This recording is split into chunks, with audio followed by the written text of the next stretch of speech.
So those here that I've added for you under Unit 1, those are the 2 video recordings that I'm reviewing those specific images for Practical 1. That you can find the file, the PDF file for them here. And again, those are the images that you're going to see on the test. Anybody has question concerning where to study, where to go?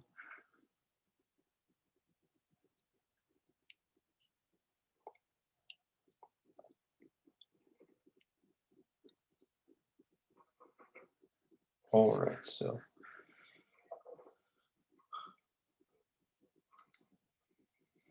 just moving back to our discussion here.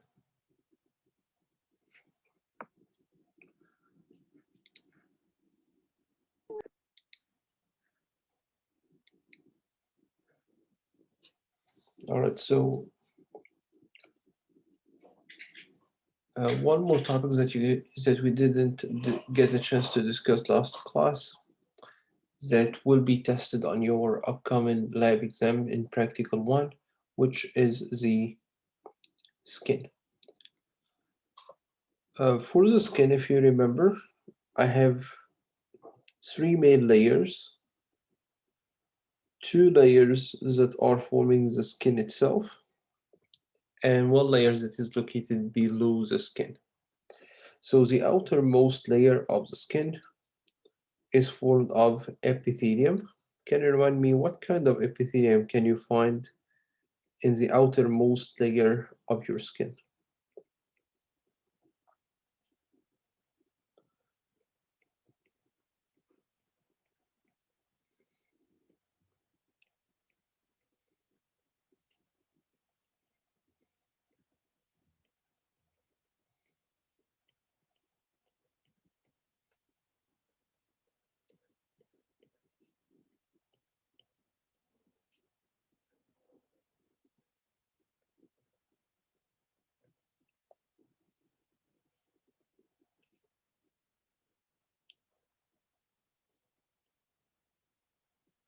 Anybody?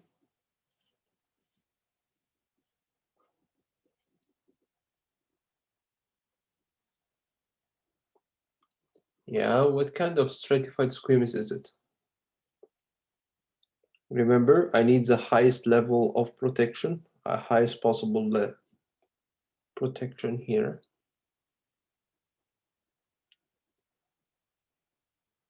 Outermost layer of the skin, it's my epidermis. And it's gonna be formed by the strongest type of epithelium that provides the highest level of protection. This was my keratinized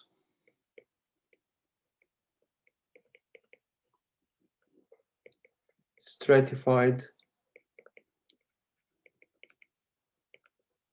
squamous epithelium.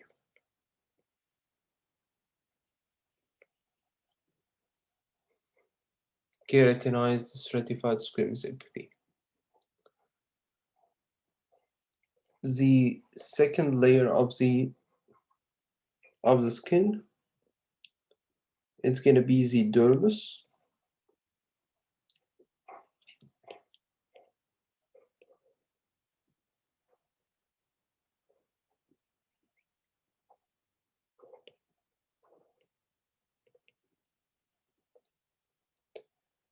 And the dermis is formed of 2 layers.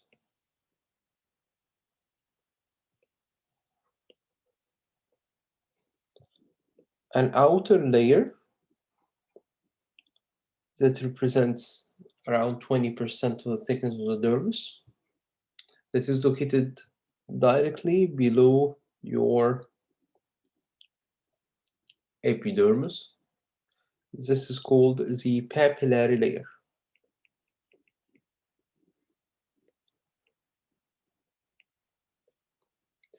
And we call this a papillary layer because it has those papillae, those dermal papillae on top, those elevated ridges at the top. Those are my dermal papillae. That's why we call this layer my papillary layer. And those papillae are the sites where you've got your nerve fibers, your blood vessels located.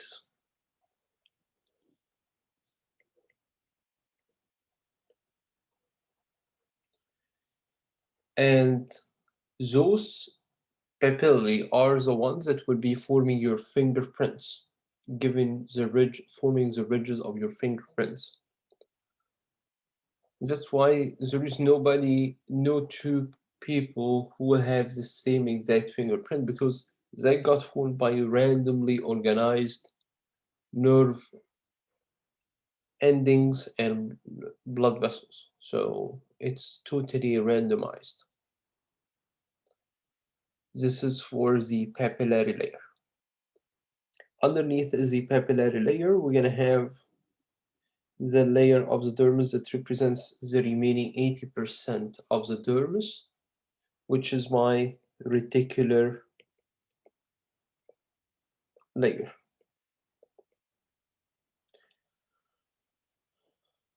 Do you remember what are the two types of tissues that we're going to have in here, in the papillary layer and in the reticular layer?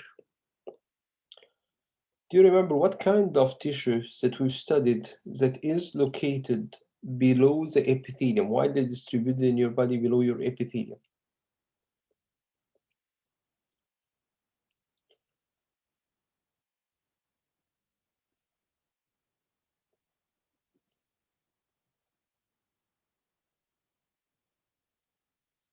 What do you think? What kind of connective tissues that we've discussed that is widely distributed in your body below the epithelium?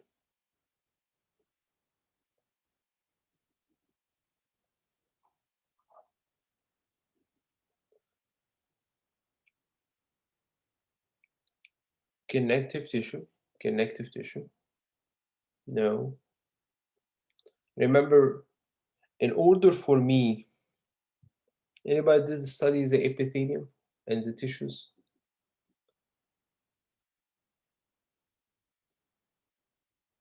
If you remember back from our discussions,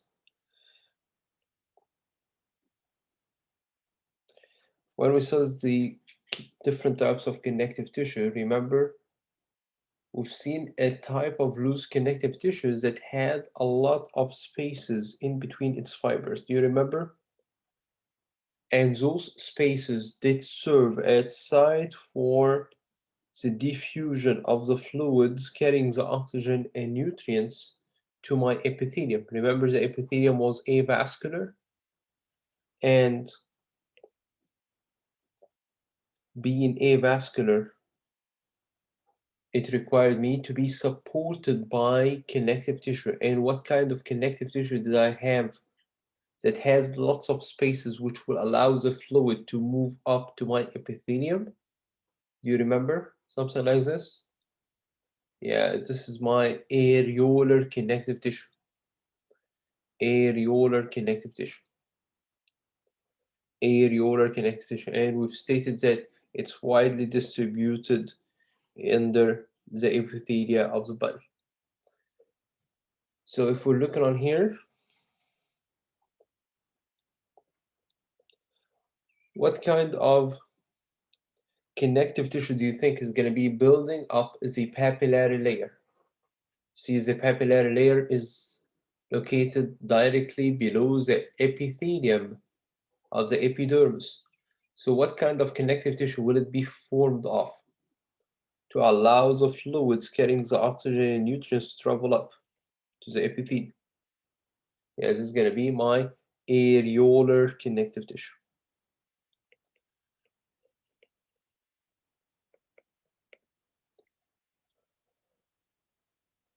Another type of connective tissue that we've stated was located in the dermis of the skin.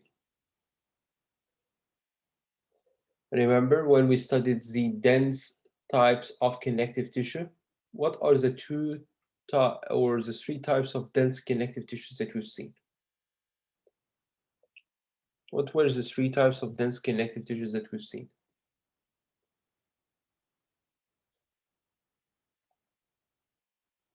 I did have either dense regular, dense irregular, and elastic. If you remember, where did we have dense regular connective tissue? Those thick bundles of fibers that have a regular pattern of arrangement that can withstand tension and stress in one direction. Yeah, this was located in my tendons and ligaments. Tendons and ligaments. I remember, where did we find the dense irregular that can withstand tension in more than one direction, in many directions? In the dermis of the skin, in the fibrous capsule of the joints, in the fibrous capsule of the organs. All right, so here, what part of the skin is it formed of? Dense irregular connective tissue. It's gonna be the reticular layer. This is gonna be formed of dense irregular connective tissue. Below the skin, we are storing fat in those large vacuolated fat cells.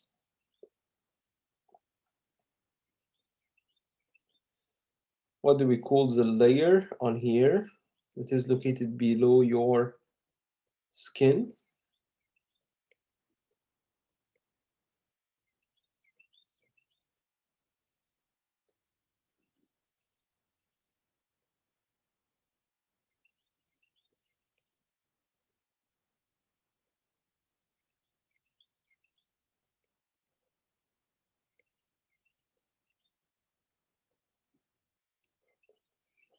Adipose is the type of connective tissue. So this is going to be adipose connective tissue. Yes, exactly. But what do we call the layer? Located below the skin.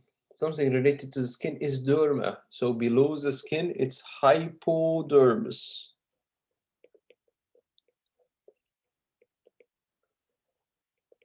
So can you tell me 4 types of tissues that you can see in the skin here? Outermost layer of the skin, epidermis. I need a lot of protection. So what kind of epithelium am I looking at in here? Keratinized, stratified, squamous epithelium. Please, when you answer on the exam, make sure you are as accurate as possible, because inaccurate answers are wrong answers.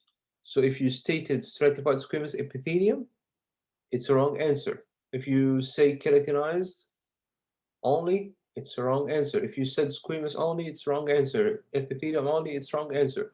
So the only acceptable answer is going to be keratinized, stratified, squamous epithelium. Any modification here is going to be considered a wrong answer. You won't be receiving any partial credits for it.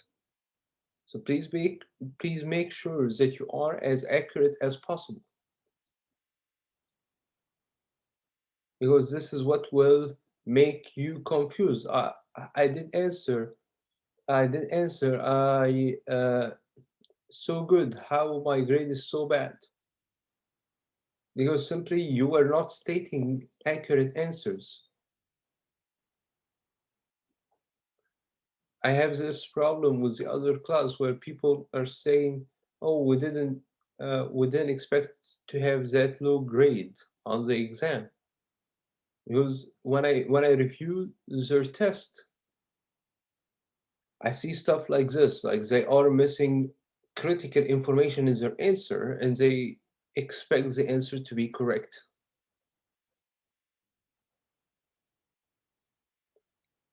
All right. So this is very, very important to keep in mind. Very important to keep in mind. What is the other tissues? So we've seen keratinized stratified squamous epithelium forming my epidermis. What is the type of tissue that builds up the papillary layer, the upper one-third of the dermis? What kind of connective tissue? Is it building the upper 20% or 15% of the dermis? Areolar connective tissue. So again, make sure you state the name completely. Areolar by itself is not going to be considered an answer. You need to tell me areolar connective tissue.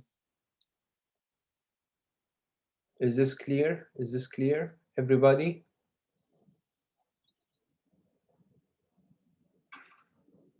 How about what is the type of connective tissue located in the reticular layer of the dermis?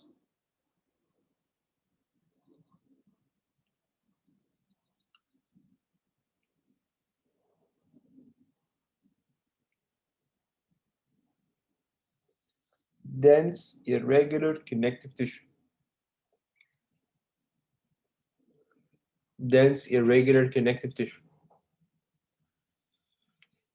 Looking below the skin, hypodermis. This is where I store the extra energy in the form of fat inside the fat cells. What kind of connective tissue is it? This is my adipose connective tissue. Adipose connective tissue. So in the skin, you're going to have hair follicles that are located in your dermis, with the hair coming out like this.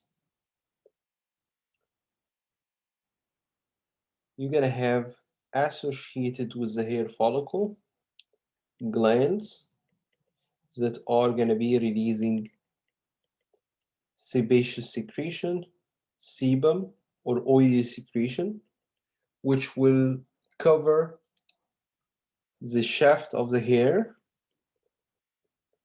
and the outer skin. It's like a waterproofing layer, which will make your skin and hair softer. At the base of the hair follicle, this is my sebaceous gland or oil gland. At the base of the hair follicle, you're going to have the follicle nerve endings, which will help with the touch sensation. You're going to have some nerve receptors, like the corpuscles, Meisner's corpuscles. You're going to have other glands, like, for example, here, other glands, like the sweat glands or the eccrine glands,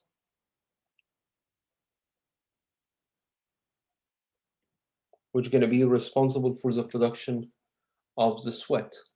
So all those are located within your dermis of the skin. Dermis of the skin. Questions?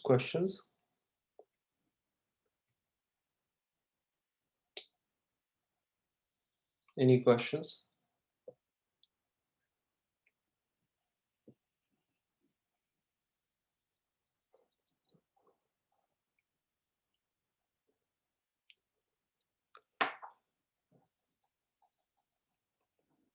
Meisner's corpuscles. Meisner's corpuscles, this is an example. Meisner's corpuscles.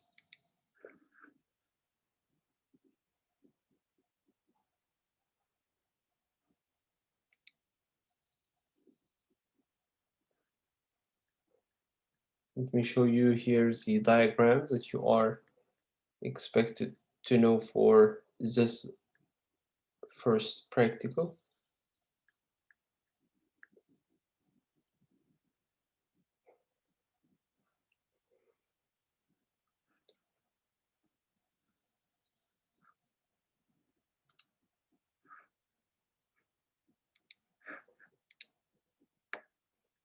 So if you're looking here, the first layer, it's the epidermis. First layer is the epidermis. Next layer is my dermis.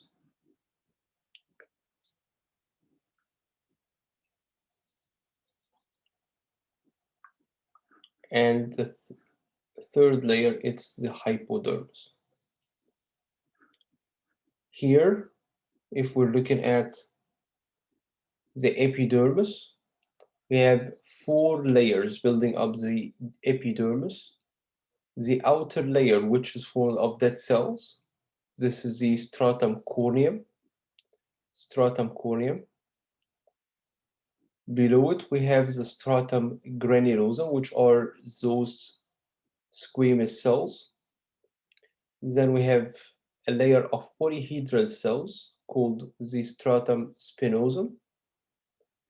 And at the base, we've got the stratum basum. Stratum basum. Also associated with the hair follicle, we've got a muscle that when contracts, it's gonna cause the erection of the hair. This is my erector pili muscle. Erector pili muscle. Sweat glands on here. This is my sweat gland.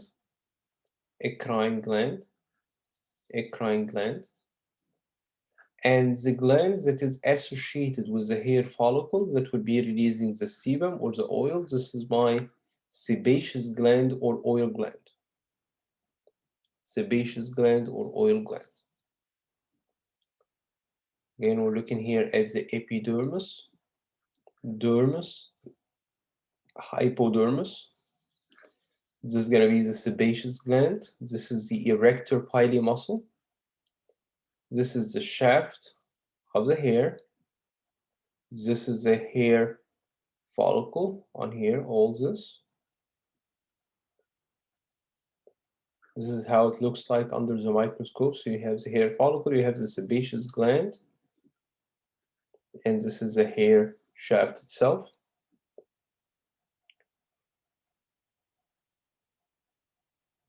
And this is another histological picture.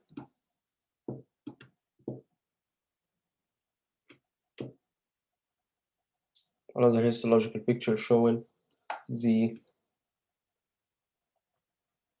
different layers of the epidermis. You see on here the keratin layer. This is my stratum corneum. Then we have the flat cells, stratum granulosum. Then I have the layers of polyhedral cells. Those are the stratum spinosum. And at the base, we've got the layer at the base. It's my stratum basum. Stratum basum.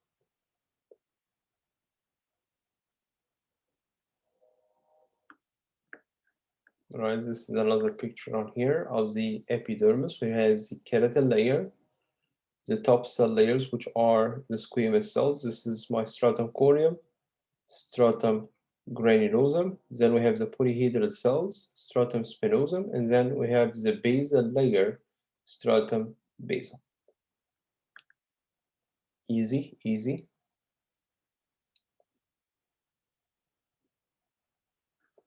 Corneum,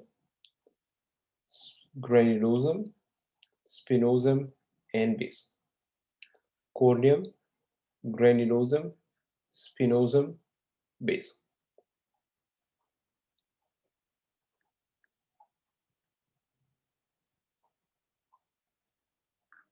And this is the Meisner corpuscle that I was stating earlier. I'm not sure if it's marked on here. If it's not on your, it's not labeled on your slides, you don't have to know, right? You need only, so you see on here, we got another one at the base of the skin. This is going to be my Pacinial corpuscle. So you don't have the Meisner's corpuscle in the college supplied slides. So you have only one here, which is the Pacinial corpuscle. Pacinial corpuscle. This is a nerve tissue labeled U, Pacinial corpuscle. Is this clear for everybody? Is this clear for everybody? Any questions?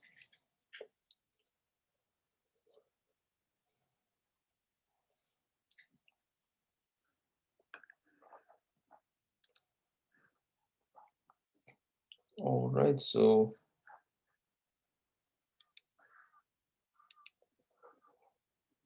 let's start today with our discussion of the skeletal system, right? So we're looking at first the bones of the crane, the bones of the skeleton. We divide the skeleton into two main parts: the axial skeleton, which consists of the bones of the skull, the vertebral column, the bones of the thoracic cage. So those are forming my axial skeleton.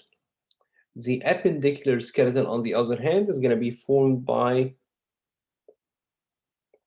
the bones of the upper and the bones of the lower limbs. So again, we divide the skeleton into two main parts. We've got the axial skeleton, which is consisting of the bones of the skull, bones of the thoracic cage, and the vertebral column.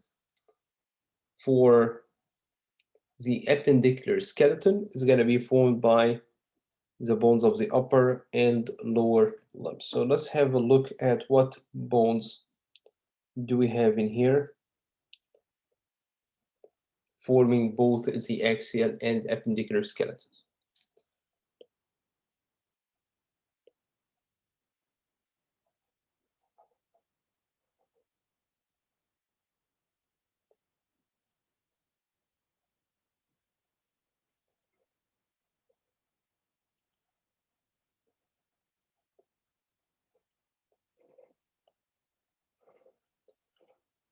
All right, so starting first with the axial skeleton, we're going to see the different bones forming the skull.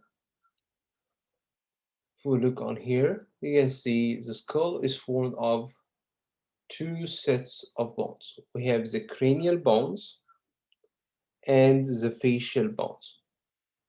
The cranial bones, here we're looking at a bone that is located in the anterior aspect of the head. So please notice that the name of the bone that we're looking at is stated here in the upper left corner of the page. Can you see it? Can you see the name of the bone that we're marking? All right, so this first cranial bone, it's called the frontal bone. If you remember, something related to the anterior aspect of the head is called frontal. We have a bone in here in the back of the skull, so something related to the posterior aspect of the head is what we call the occipital, So we're going to call this as the occipital bone. So we can see here, first cranial bones that we're looking at, frontal, then we can see the occipital bone. Other cranial bones, this includes the parietal bone, parietal bone. Here On the side of the head, this is going to be my temporal bone.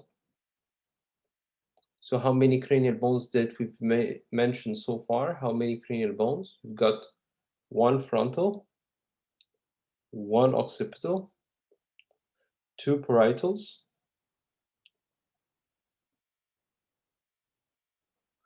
so 4, and then two temporals,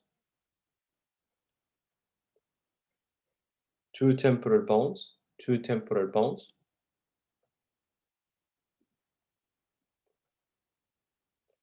and if I remove here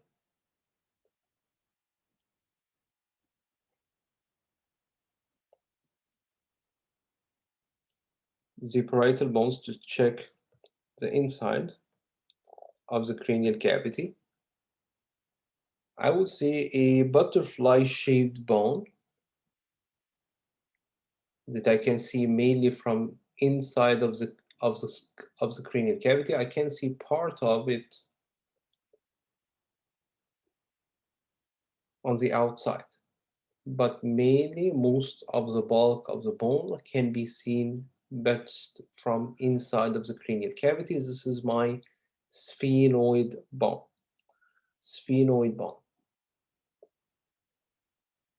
Then we have another bone that is also part of the cranial bones. This is called my ethmoid bone. See the ethmoid bone on here? I can see part of it located inside the nasal cavity, and the other part of it is located inside the cranial cavity. So you've got part of it inside the cranial cavity, part of it located inside the nasal cavity, and forming the medial wall of the orbit of the eye.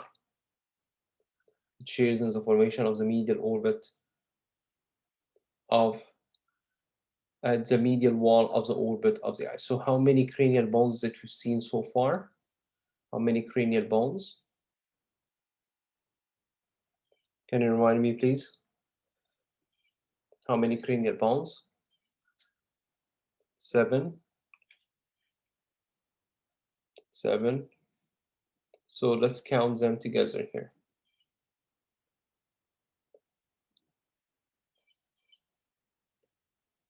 So I've got how many frontal? How many frontal bone? Just one front, right? How many occipital bones? Occipital. We've got one occipital.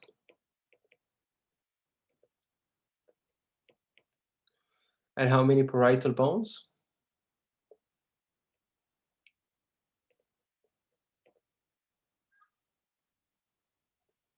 Two parietal bones.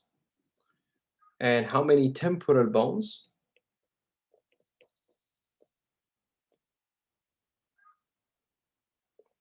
You've got two temporal. And how many sphenoids? How many sphenoids? Just one sphenoid.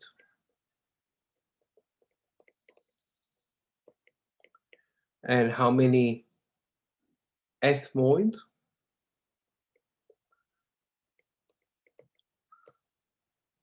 Bones? Just one. So frontal, occipital, parietal, temporal, sphenoid, and ethmoid. So how many did you get in here?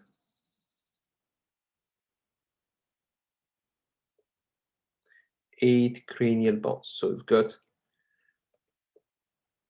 8 cranial bones.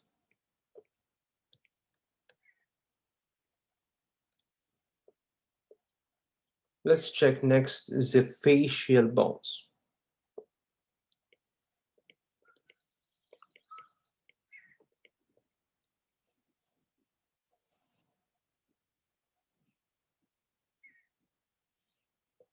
Again, all this is going to be part of my skull, which is part of the axial skeleton.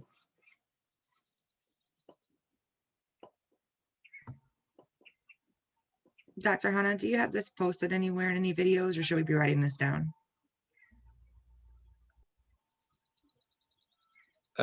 You have all the information on Canvas, like, but not the actual software that I'm using. Okay. Okay. All right. So, but you do have the slides that we started with on Canvas. You have the lists of bones that you need to know on Canvas. I will show you at the end where to get excuse me, to the information on it.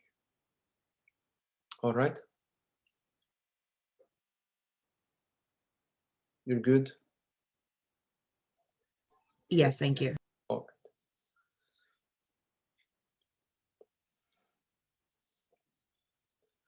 All right, so we're looking on here. Next, add the facial bones. You can see here the mandible is the largest facial bone.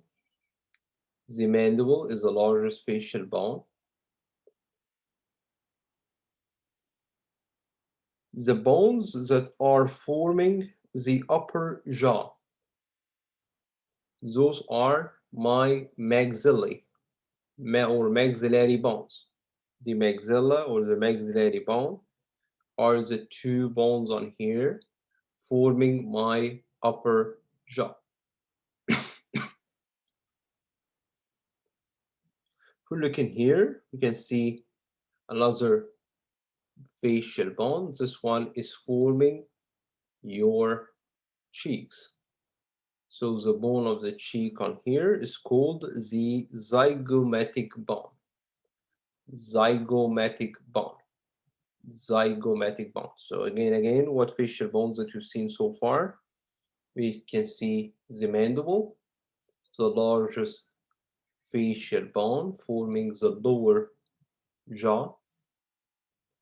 We can see the two maxilla,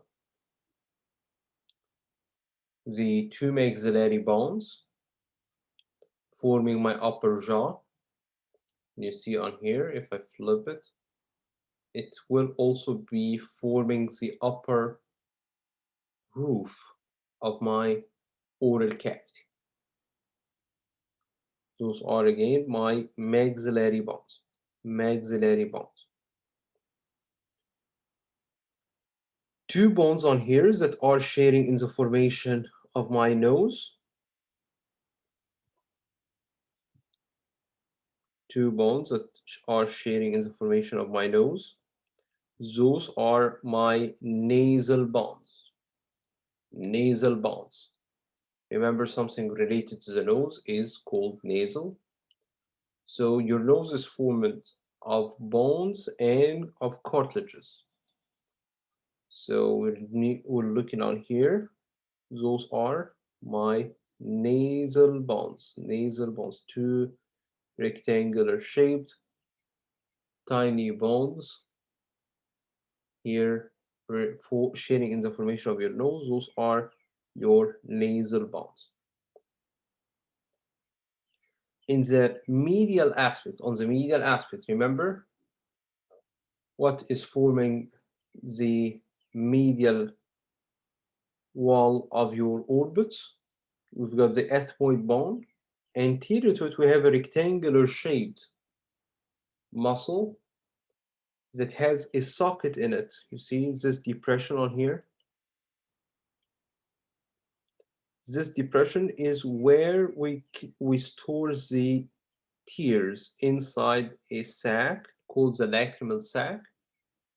And this bone on here, it's related to the tears because this is where you store them. This is going to be my lacrimal bone. Lacrimal bone. This rectangular shaped bone on here, sharing in the formation of the medial wall of my orbit. This is my lacrimal bone. lacrimal bone. Another facial bones that we're looking at in here is going to be my vomer bone is forming, as you see on here, the lower 1/3 of the nasal septum that splits the nasal cavity into two spaces. This is going to be my nasal, my vomer's bone. So let's remember here, what are the different facial bones that we've seen so far? Can you remind me of what is the largest facial bone that you have? What is the largest facial bone?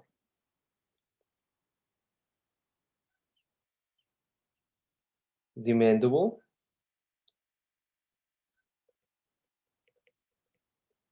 Do you remember the two bones which are sharing in the formation of your upper jaw? Do you remember what do we call those two bones on here?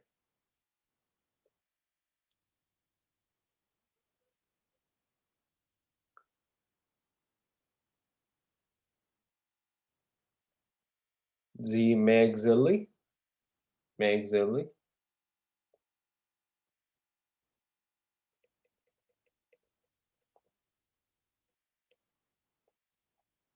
And we've seen two bones that would be forming my cheeks. The cheekbones on here. What do we call those cheekbones? You remember? Yes, exactly. Zygomatic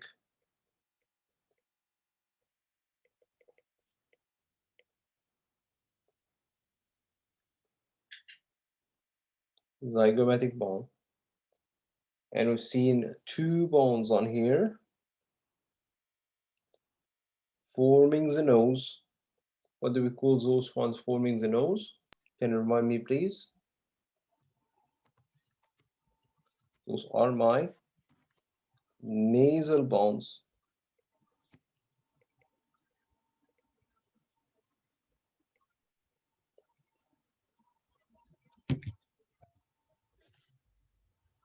Do you remember what do we call this rectangular shaped bone located on the inside of the orbit, on the medial side of the orbit on here, where you're going to be storing the tears in the lacrimal sac?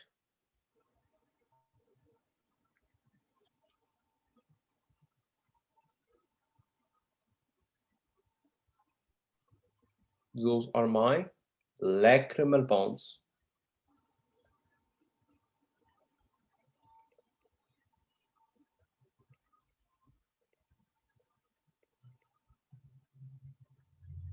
Lacrimal bones.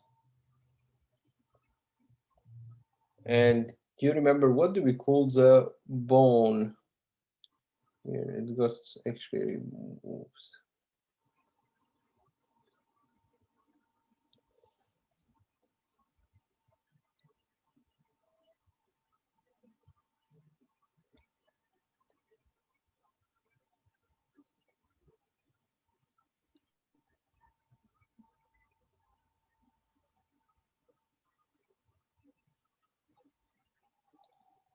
That shares in the formation of the nasal septum. It was forming the lower 1/3. You see on here, lower 1/3 of the bony septum.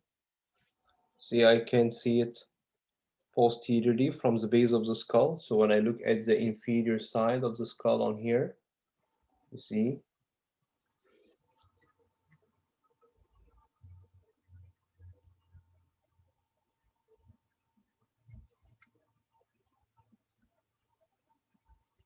What do we call this bone on here, forming the lower 1/3 anteriorly of the nasal septum? Please take advantage of attending this session by replying, because you want to be familiar with those names in just one day, so you need to keep using them over and over. That's why I'm urging you to be replying to me in the chatting box, because this is how you familiarize yourself with those terms, those names. It's gonna be so difficult. It's gonna be so difficult. So if you decided just to study this material for the very first time, just a day or two before the exam, it won't work. So please reply for you to know the terms, for you to give your brain an impression that you've seen those terms, that you've learned those words before. This is a way for you to practice while you are in class. I can't simply go over the material without asking you to reply. Can't simply go over the material without getting you involved. All right, but this is gonna put more work on you before the exam. So please reply to those questions for you to become familiar with the terms.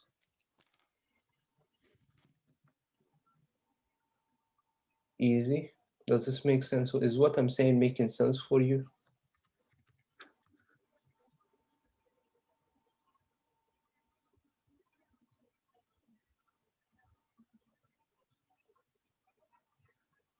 All right, so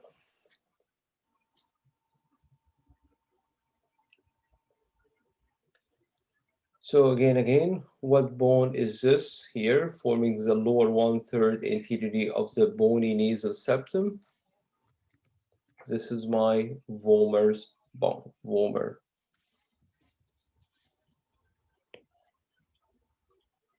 This is my vomer's bone. And if you see on here, protruding from the lateral wall of the nasal cavity inwards, you've got another bone on here. This is called the inferior nasal conch. Inferior nasal conch. This is a separate bone. This is a bone by itself that is fused to the surrounding bones. So again, what do we call this bone? Protruding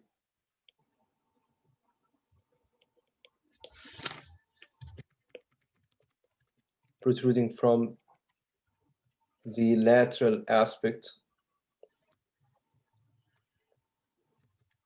of the nasal cavity.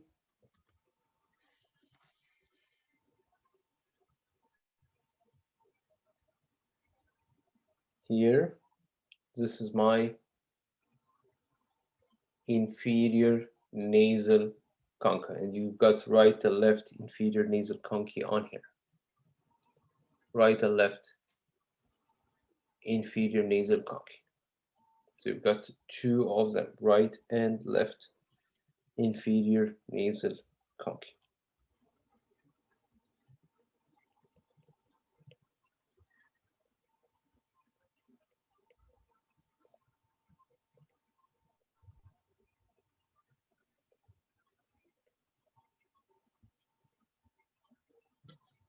If we're looking at the base of the skull from outside, you can see this is the hard palate that forms the roof of your oral cavity. The hard palate is formed of two parts. I have the anterior 2/3 of the hard palate. The anterior 2/3 of the hard palate are formed by the palatine plates of the maxilla, of the maxillary bone. So if we're looking on here, see the anterior 2/3 of your hard palate that forms the roof of your mouth is actually part of the maxilla here. See the maxilla forming the anterior 2/3 of the hard palate. Anterior 2/3 of the hard palate.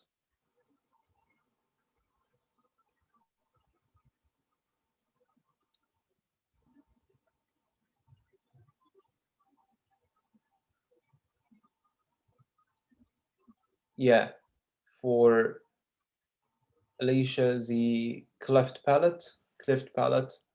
This is where it's gonna be located. Usually it affects the upper jaw. Yes. But there is many different types of it.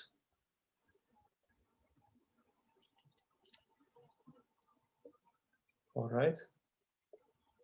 So again, we're looking here at the hard palate, the roof of the oral cavity. We can see the anterior 2/3. Again, this is part of the maxillary bone. It's not a new bone. It's the bone that we've stated earlier. But the posterior 1/3 of the hard palate is actually formed by a separate bone, two separate bones on here. See? This is just one of them.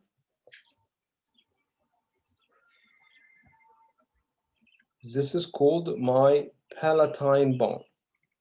Palatine bone. Palatine bone. Palatine bone. So we've got right and left palatine bones on here, right and left palatine bones. Those are two other facial bones. So we've got palatine bones.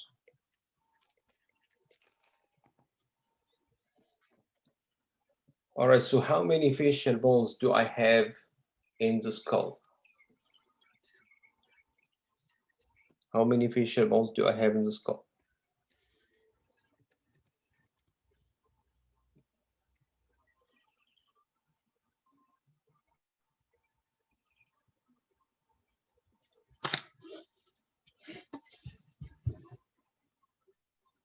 I see some people responding here. How many facial bones? How many facial bones? We've got 14 facial bones. 14 facial bones. Again, those are mandible, forming the lower jaw, maxillary bones, maxilla. Those are forming my upper jaw. The bones of the cheeks, zygomatic bones, nasal bones, lacrimal bones, vomer, inferior nasal concha, palatine bones,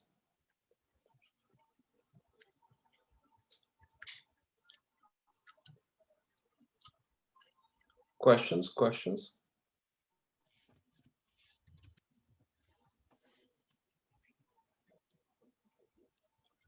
All right, so those are the bones of the skull. What other bones are sharing in the formation of the axial skeleton?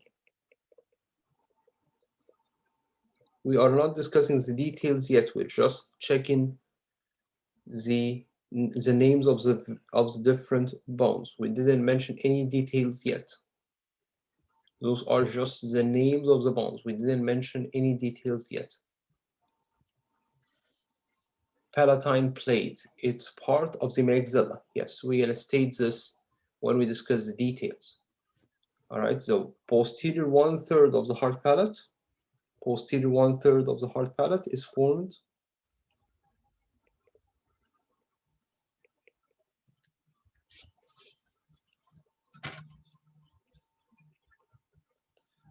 by the palatine bones, and the anterior 2/3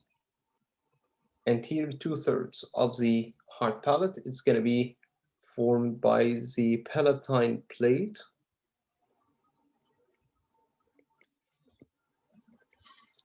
of the maxilla.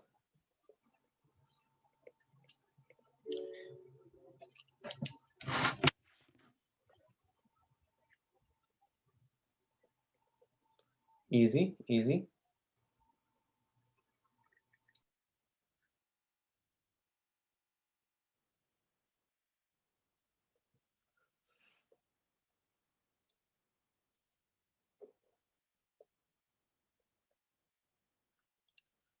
All right, so let's check the other components of my axial skeleton.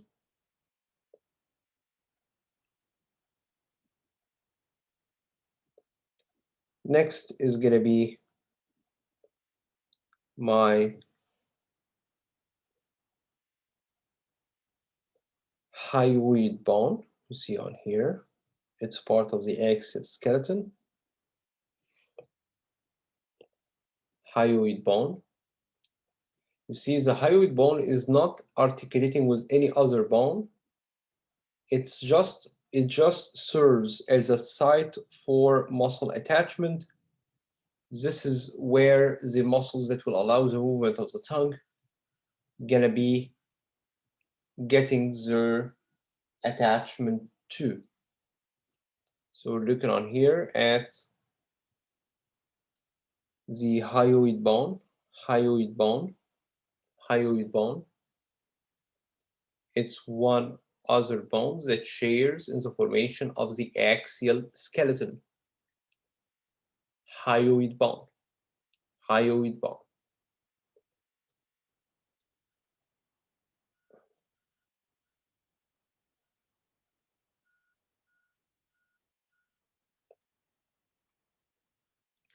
Next, forming or sharing in the formation of the axial skeleton gonna be my vertebral column. The vertebrae are gonna be divided into groups.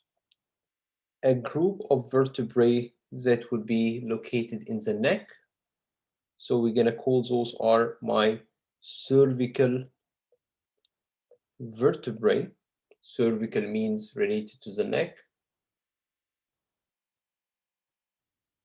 Then I have the set of vertebrae that are located in the chest. Those are my thoracic vertebrae. And remember, when we studied the different body landmarks, we stated, what do we call this region between the chest and the pelvis? Yeah, it was lumbar.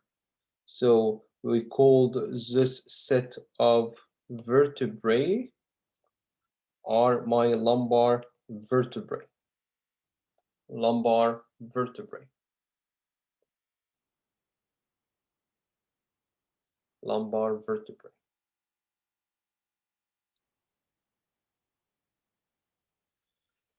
Another set of vertebrae located in your spine.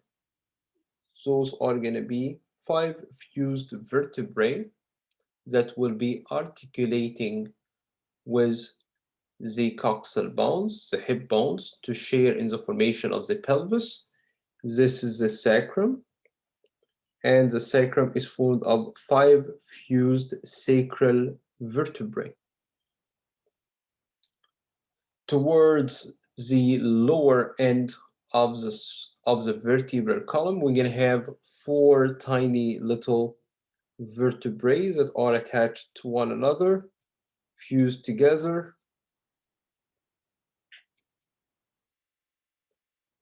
This is going to be the coccyx. Coccyx. Coccyx.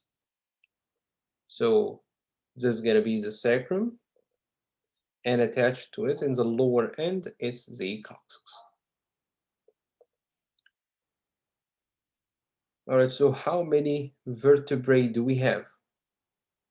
How many vertebrae do we have?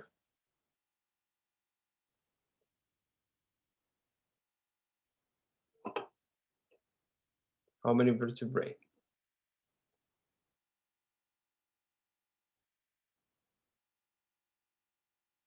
We have 5 different types, right? But how many? We've got 7 cervical vertebrae, 7 cervical. So they go from C1, C2, C3, C4, C5, C6, C7. And then we've got 12 thoracic that will be going from T1 to T12. T1 to T12, so we've got 12 thoracic, 7 cervical, and here 5 lumbar vertebrae. And then we've got 5 fused sacral and 4 fused coccygeal. So how many is the total number of vertebrae?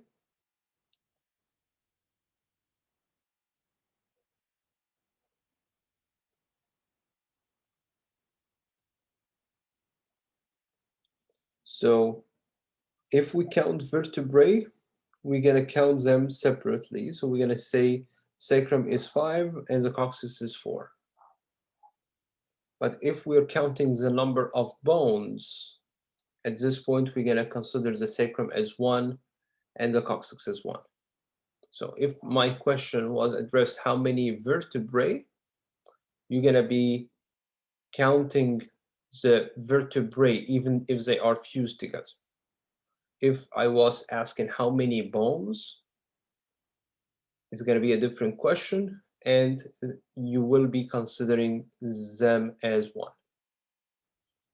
The 5 fused vertebrae and the sacrum, you're going to consider it as one bone because they got fused.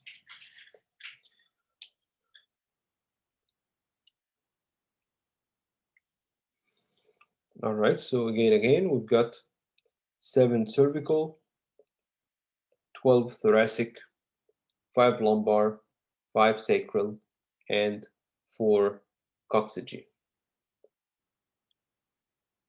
So let's add to the list on here. For the axial skeleton, we've seen a bone that is located in the neck that doesn't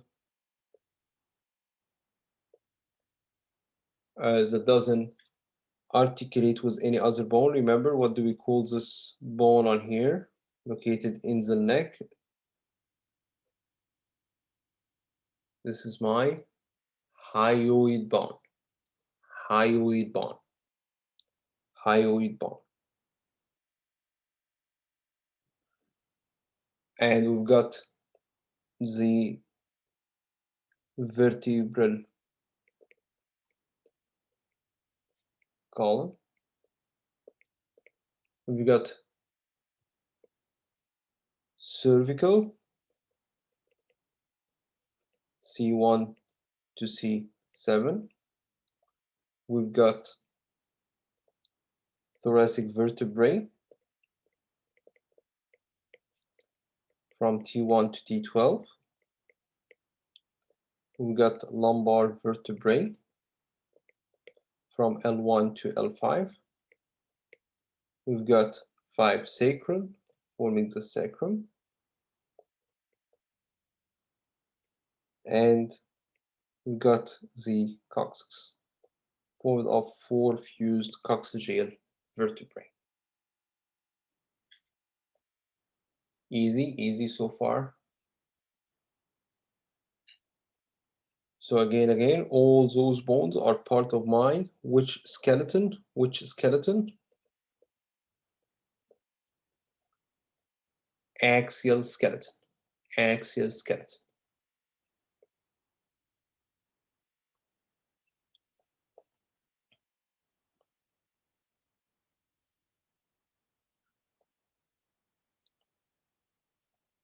All right, moving on to the thoracic cage.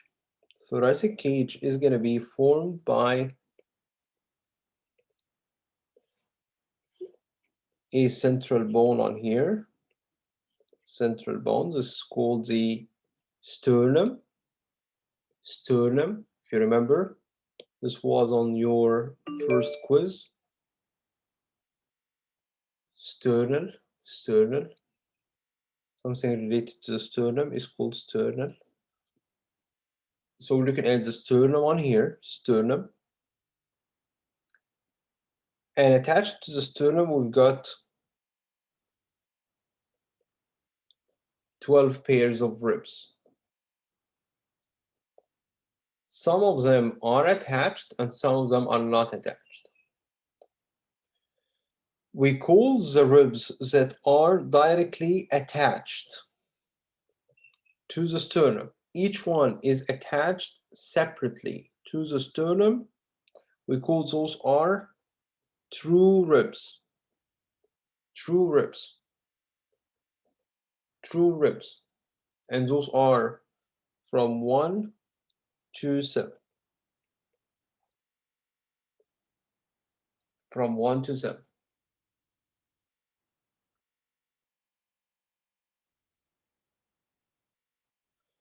And I've got ribs that are either indirectly attached to the sternum. You see on here, they attach themselves indirectly to the sternum by binding to rib number 7. Or they are not attached at all to the sternum. We call those ribs are my false ribs. False ribs. So again, what am I looking at in here? We're looking at the different types of ribs. We've got true ribs, we've got false ribs. True ribs are from 1 to 7, false ribs are from 8 to 12. Easy, easy. We call the two ribs that are not attached to by any means to the sternum, those are floating ribs, and those are number 11 and 12. So on the exam, when I mark the floating ribs for you, which one would you be writing down? False ribs or floating ribs?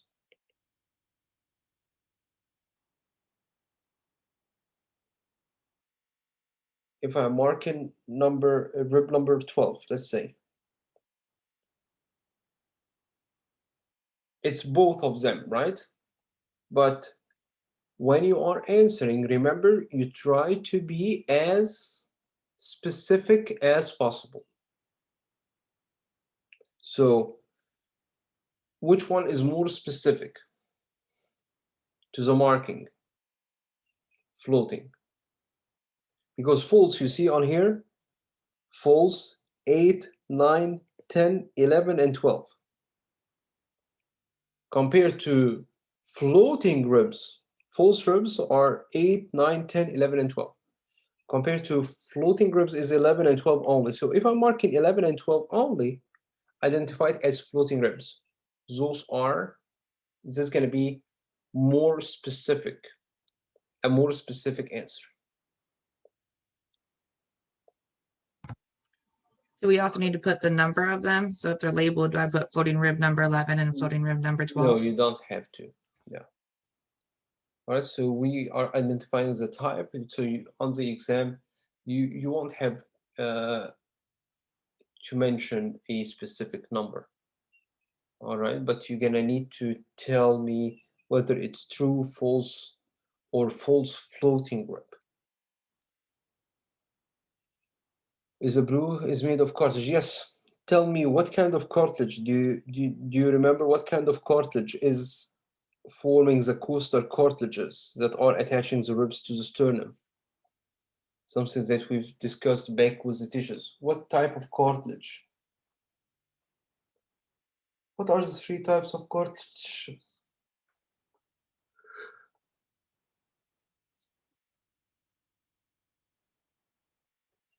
Hyaline, elastic, and fibro. Remember, hyaline is the most common type. It's going to be forming your nose. Your coastal cartilages. Coastal cartilages are formed by hyaline cartilage.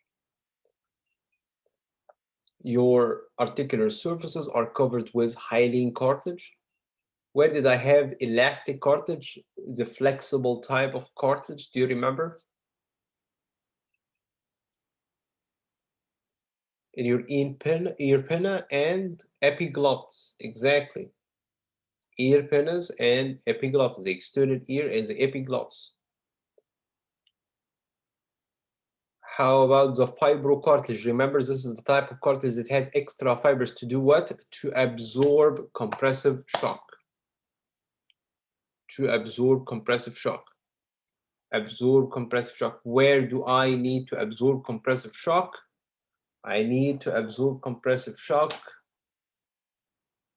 in the knee, and in the spine, forming the intervertebral discs and the menisci of the knee. Tendons and ligaments. What were the tendons and ligaments formed of?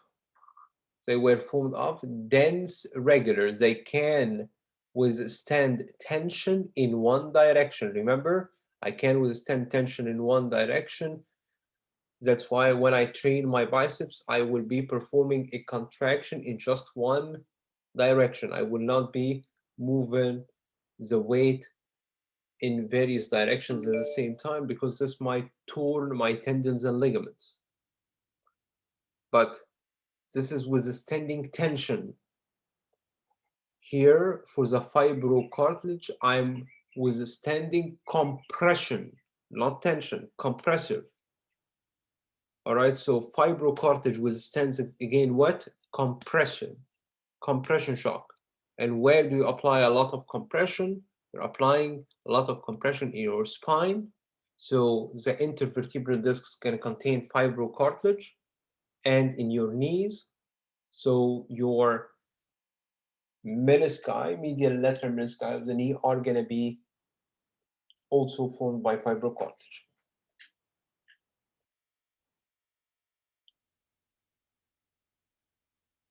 Exactly. When you jump, run, you apply compression. So all your weight is being transferred from one vertebra to the next vertebra, applying compression. So in order for your body to reduce this compression, to not fracture the vertebrae, I will have cushions in between. Those are formed of fibrocartilage to absorb this compression. All right. Questions?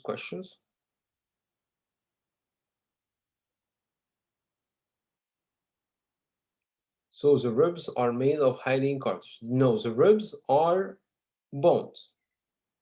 So they are formed of bone tissue. The costal cartilages, those bluish parts, are cartilage. Those are the costal cartilages. And they will be formed of what kind of cartilage? Hyaline cartilage. Those are the ribs here. Those are not ribs. Those are the costal cartilages. Those are the cartilages of the ribs. All right, so the costal cartilages are formed by, again, what type of cartilage? Hyaline cartilage. Hyaline cartilage. So looking here, sternum, true ribs, false ribs, and floating ribs. All right, those are the bones sharing in the formation of my thoracic cage. Those are briefly here the different bones that share in the formation, again, of my axial skeleton. All right, we can have a break for 5. We come back, discuss them into more details. Any questions before we leave for a break? Any question before we leave for a break? All right, so now is 10:23, so we're gonna be back at 10:33. All right, 10:33, we're gonna be back. We'll see you in 10. Thank you.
Yes, we're gonna start at 33. Raven, we're gonna start at 10:33.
All right, welcome back. I want to first double check if you can still hear me and if you still can see the blackboard here on your screens.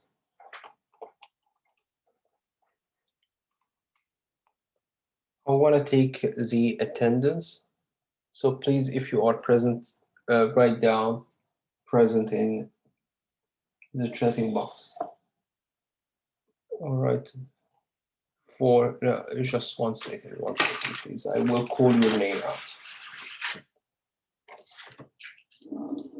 So please only respond when you hear your name. Blake Burnett. Blake Burnett.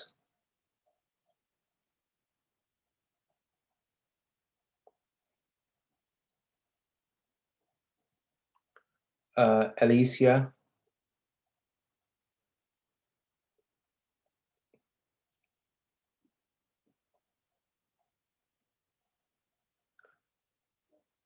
Judlin.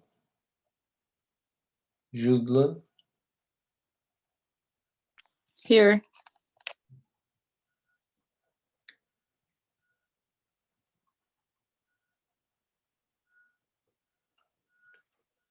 Chloe.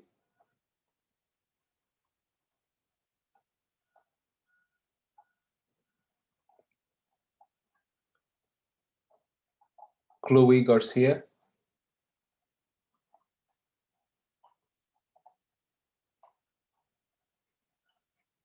Chloe.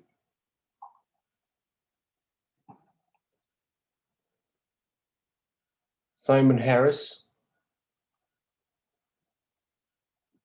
Simon.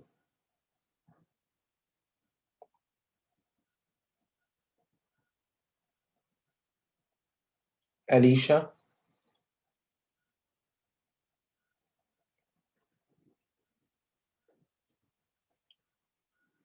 Jeffrey. Jeffrey.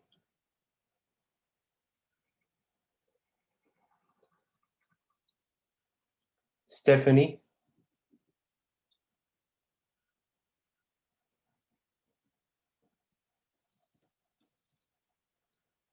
Molly.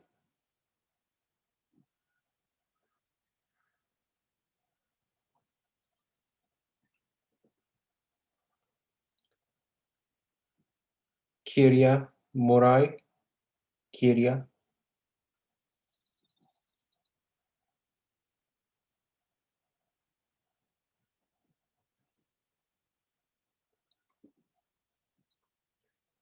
Ohasia,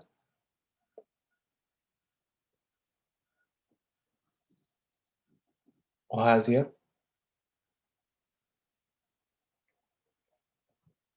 Kala, Kala Stephenson,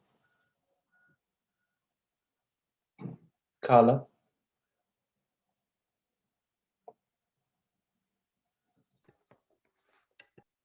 Rashina,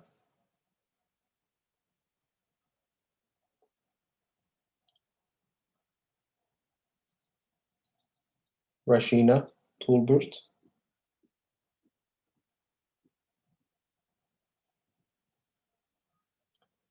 Serge, Serge.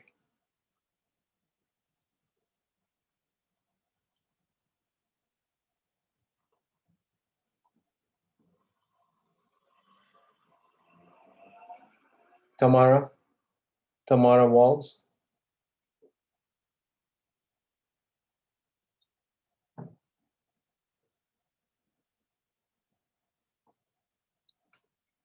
Annabelle,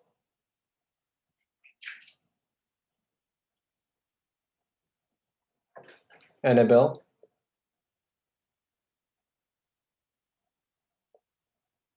Tamara, you're here. All right. Annabelle,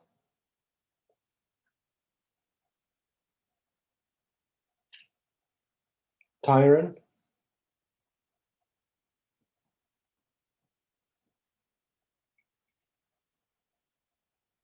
Tyron,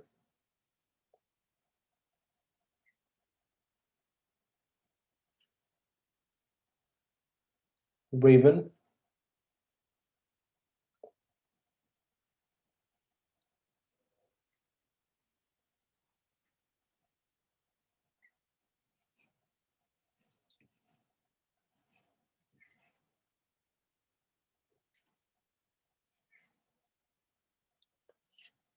all right, thank you. All right, so let's go back to our discussion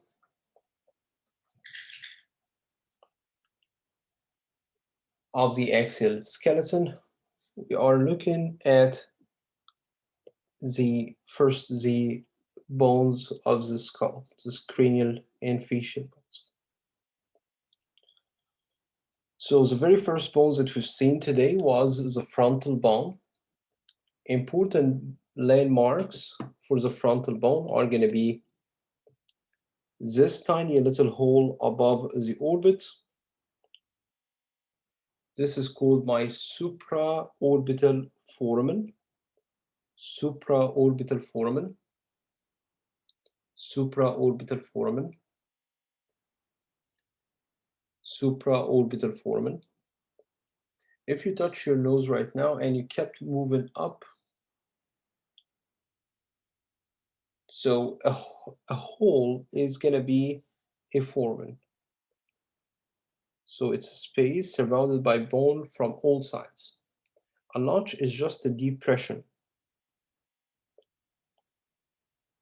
So if this is the orbit, it's going to be a depression in the orbit like this. So in some people, it might be a hole, a foramen. In some others, it might be just a notch. So where this hole is connected to the orbit. So that's why we say it's supraorbital foramen or notch. So because it's going to be a normal variation. Some people will have a foramen, some people will have a notch. If we're looking here at this elevation just above your nose, if you're touching your nose and you're going up, up, up, up, you will feel that there is an elevation just above your nose between your eyebrows. Did you feel it? You feel this elevation between your eyebrows? Yes? Right. What do we call this elevation between the eyebrows just above the nose? It's my glabella, glabella, glabella. If we're looking at the parietal bones, we don't have any bone landmarks that we need to be able to identify in the parietal bones. Nothing much to identify in the parietal bones.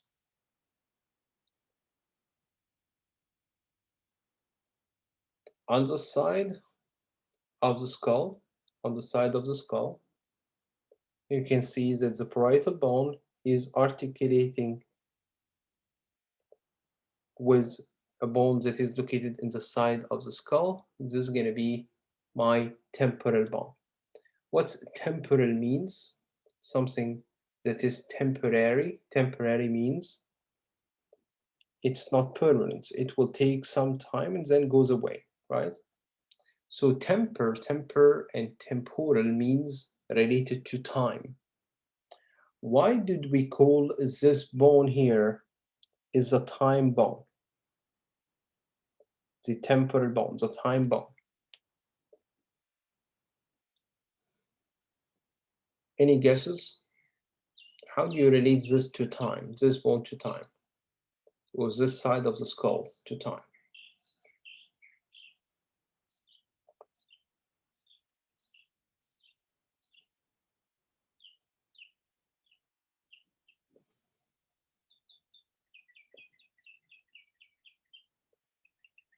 Thinking, brain processes time. Actually, it's much less complicated than this. So because this is where in the head you get your first white or gray hair. So this is the side of the skull. This is a part of the head where you can figure out time. All right, so if any of you did have white hair or did get white hair or gray hair, you will notice that the first part of the head that gets white hair or gray hair, it's gonna be this side of the skull. All right, which again is the site for the temporal bone.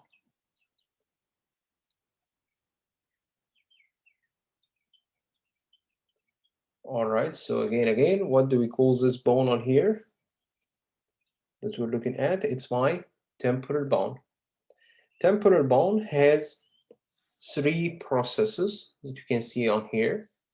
We have a short, thick, and broad process that is located just behind your ears. So if you hold your ears, just move behind your ears, touch behind your ears, you will see a pointed bony eminence just located behind your ears.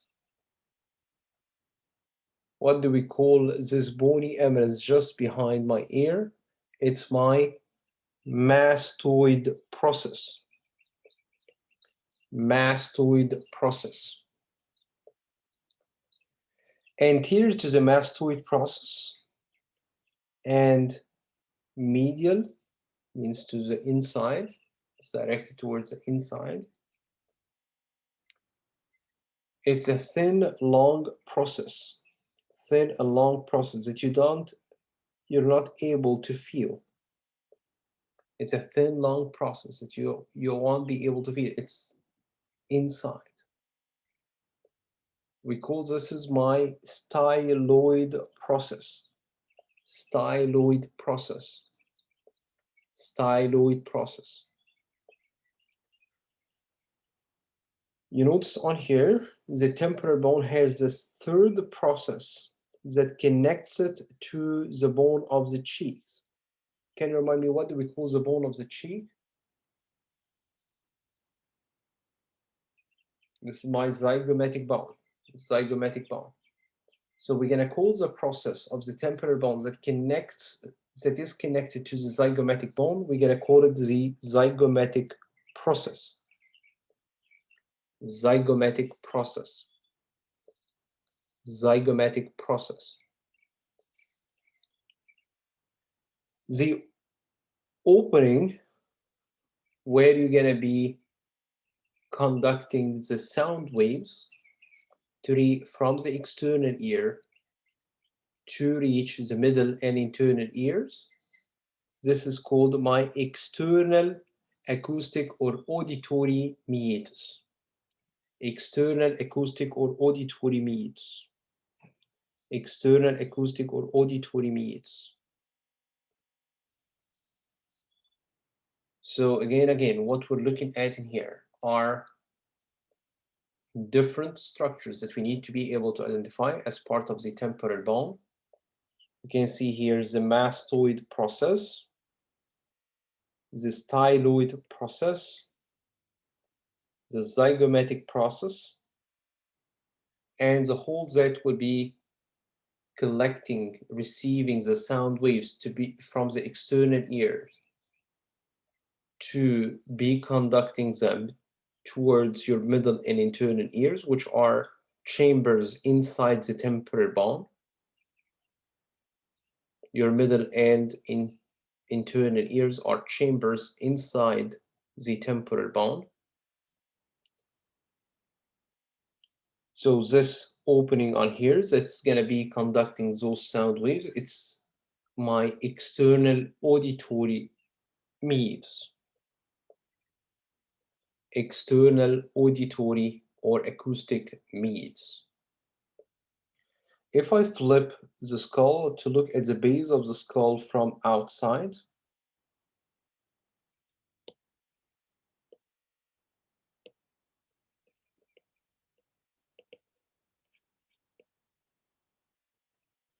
I will see a very famous tunnel. Around the tunnel, it's not just a hole, it has a depth in it. This is where a blood vessel gonna be traveling in to supply the brain with oxygen and nutrients. We call this is the internal carotid artery, which is gonna be traveling through the carotid canal. So a canal is a tunnel. A tunnel, it's not just a hole, it's a tunnel. This is my carotid canal. Carotid canal. Yeah, this is my internal carotid artery that's going to be traveling to the inside of the skull to reach the brain and supply it with oxygen and nutrients. So we call this one, it's my my carotid canal. Carotid canal. Also, you can see on here a space located between the temporal bone and the occipital bone. So you have one side of it part of the temporal bone, and the other side of it is part of the occipital bone. This space between the two bones is going to allow the passage of the jugular vein. Jugular veins are the veins that are draining the head and neck, carrying the blood from the head and neck down towards my heart. So this is going to be my jugular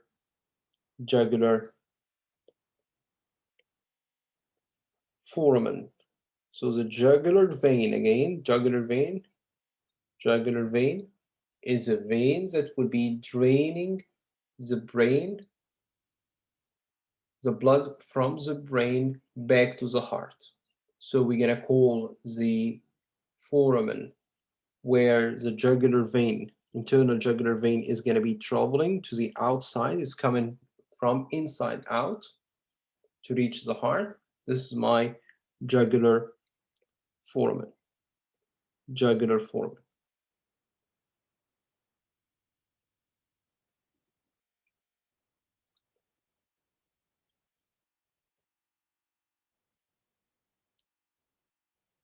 Foramen means a hole, a hole.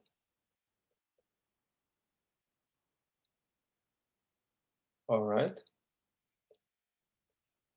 So let's have a look at the 3D model here.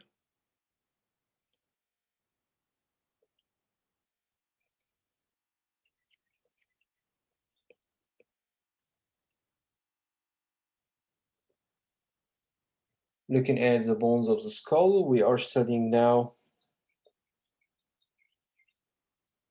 the cranial bones. If you remember, this was a frontal bone. If we get very close here, you'll see this hole just above the orbit. This is what we've called the supraorbital foramen. And just above your nose, between your eye, between your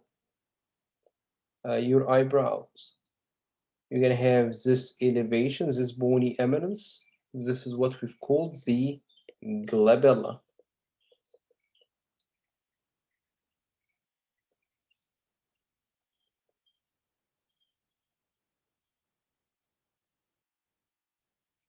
In the glabella, yeah, in the site of the glabella. So headache is usually related to an increase in the tension in the meningeal membranes, which are covering the brain. All right, so it might give you a referred pain to special parts. It will give you referred pain to special areas on the surface of the head. Yes.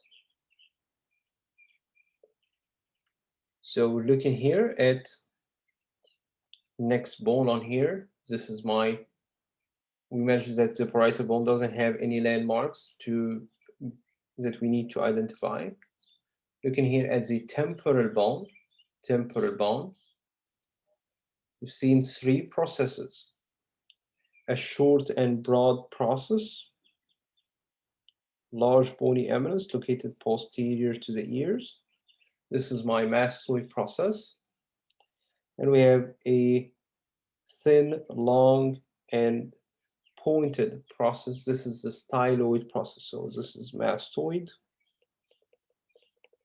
process, and this is going to be the styloid process. Another process here of the temporal bone that will be connecting to the zygomatic bone. This is my zygomatic process.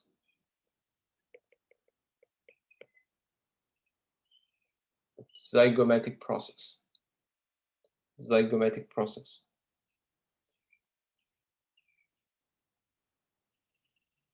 Looking on here,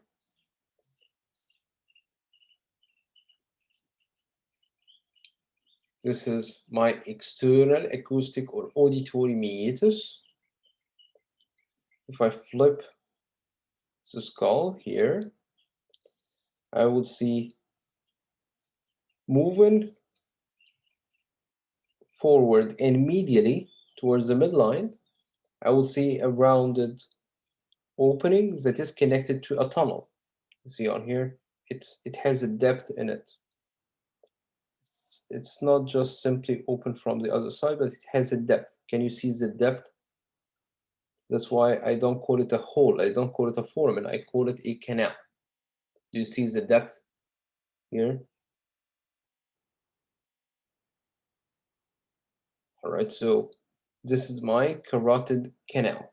Carotid canal. You can see on here, you see this large irregular foramen. One side is like a space between the occipital bone and the temporal bone. This is my jugular foramen. Jugular foramen. So one side of it is formed by the temporal bone. So this is going to be the temporal side of the jugular foramen, and one other side of it is going to be in the occipital bone. So this is going to be the occipital side of the jugular foramen. So again, what we're looking at here, we're looking at the bone landmarks that are related to the temporal bone. So we've stated mastoid process, styloid process, zygomatic process, external acoustic or auditory meatus,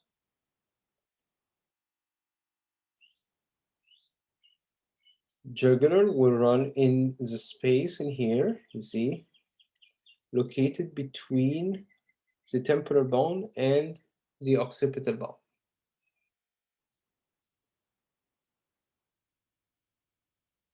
One side of it, it's going to be formed by the temporal bone. The other side is going to be formed by the occipital bone. We call this, again, it's my jugular foramen, Anterior and medial to the styloid process, you're going to see an opening that is connected to a tunnel. This is my carotid canal.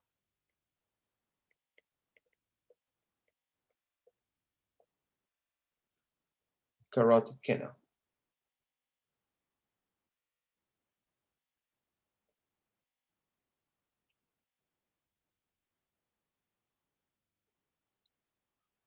All right, so moving on to the occipital bone.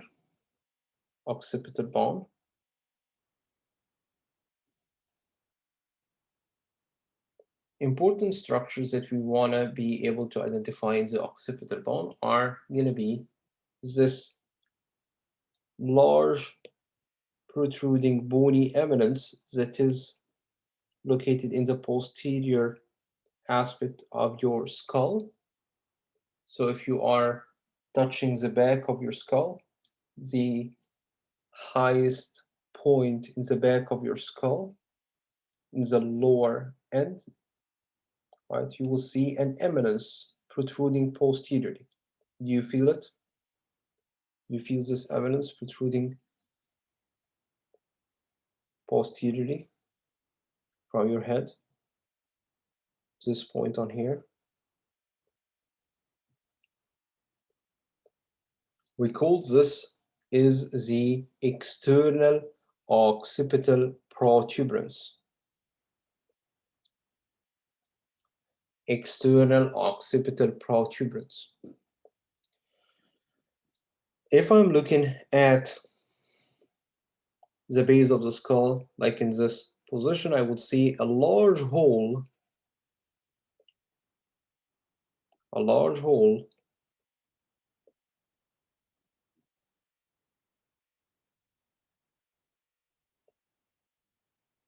in the occipital bone. This is where I've got the connection between the brain and the spinal cord. So the brain and spinal cord are going to be connected to one another through this large hole. So we're going to call this large hole a large hole. We're going to call it the foramen magnum. Magnum means large, and foramen means hole. So we're going to call this large hole that connects the brain to the spinal cord, it's going to be the foramen magnum. On both sides of the foramen magnum, anteriorly, you're going to have two elliptic-shaped articular surfaces.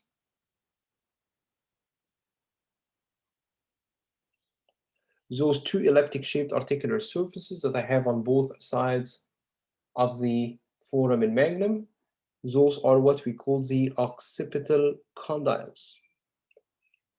Occipital condyles. And the occipital condyle is going to allow you to articulate your head with the first cervical vertebra on here. Those are my occipital condyles, those elliptic-shaped articular surfaces. Those will be sitting on top of the first cervical vertebra, and their articulation here will allow you to nod your head. So allowing you to say yes.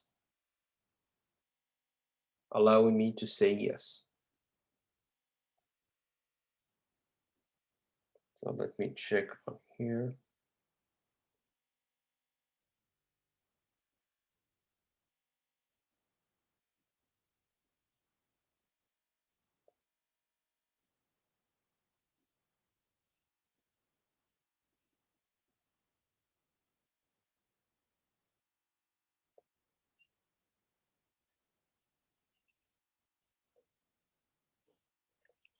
So let me.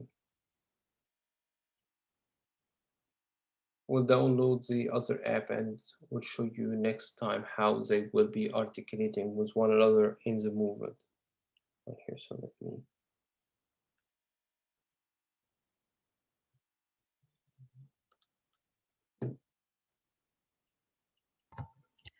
Dr. Hannah, is this app that you're on right now, can we download and use this? Can you ask in the library and learning commons Okay. if they do have free access for those apps? Because I'm Yes, sir. not aware of whether they do have access or not. I Okay, thank you. myself don't have access to the lab, the learning commons and library stuff that you have at TCC. So please check. It's called Visible Body. It's called Visible Body. Thank you. So I know that they provide free license that you for those apps. So when I asked them that I wanna require those apps for my classes, and they refused to let me adopt any paid material for the classes. Or as they told me that they do have access, but I've never had access to it.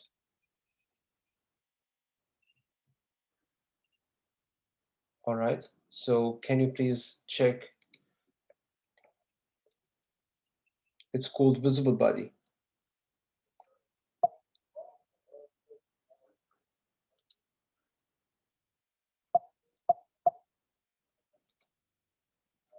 So I'm checking, trying to find it on the website.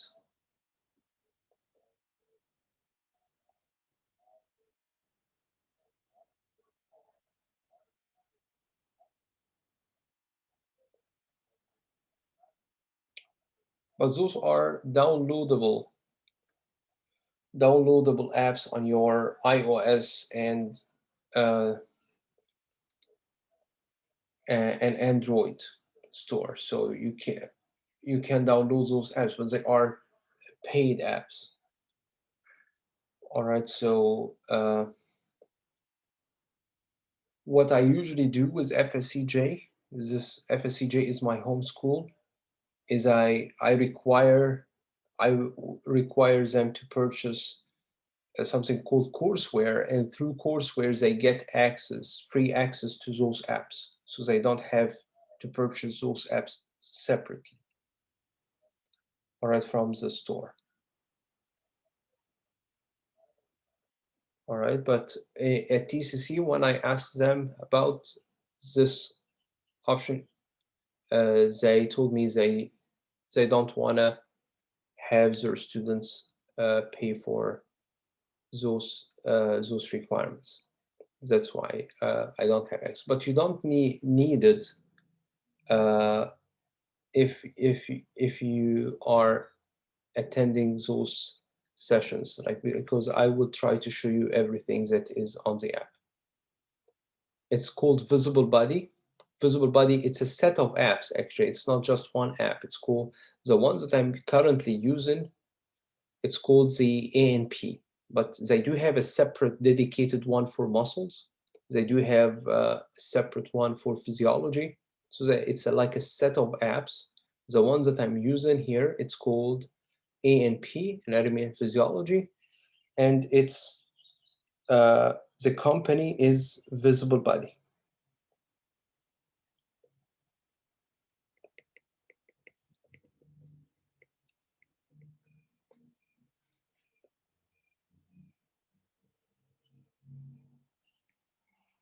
Company is called visible body.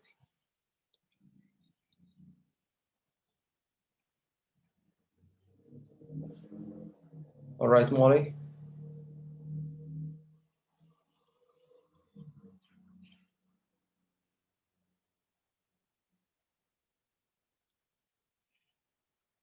All right, so let's have a look on here. Back to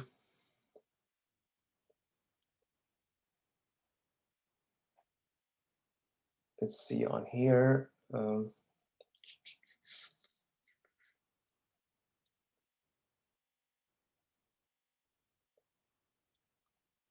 was looking at the articulation here between the occipital condyles and the atlas, or C1.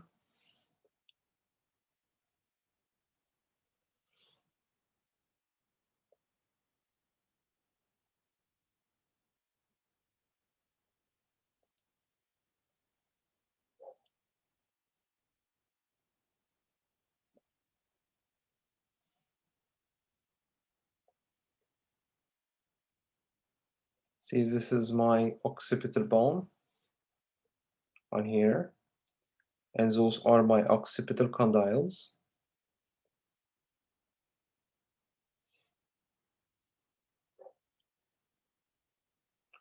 The occipital condyles here will sit on top of my first cervical vertebra, or C1.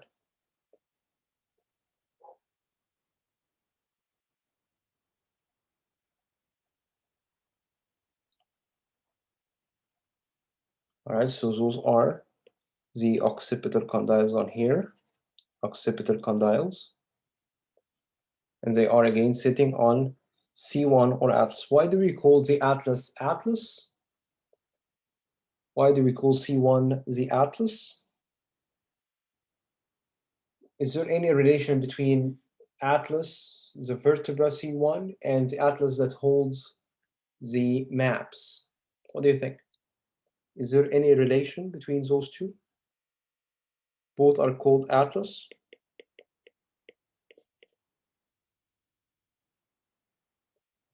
Turn your head. You don't turn your head. So actually you're going to be able to nod, to say yes. You see on here, you're going to be putting your head forwards, backwards. So you're nodding your head up, down, but not to the sides. Not a rotation, not a rotation. You're just nodding. When you say yes, this is showing the articulation here between the occipital condyles and the atlas. All right. Easy, easy.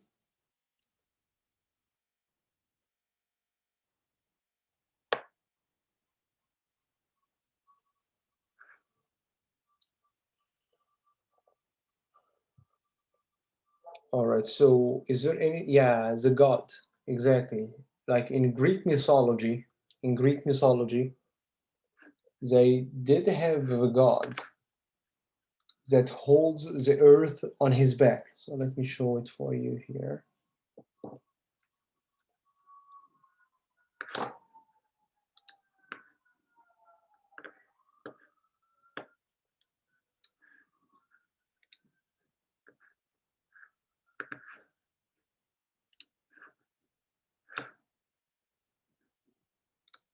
See on here?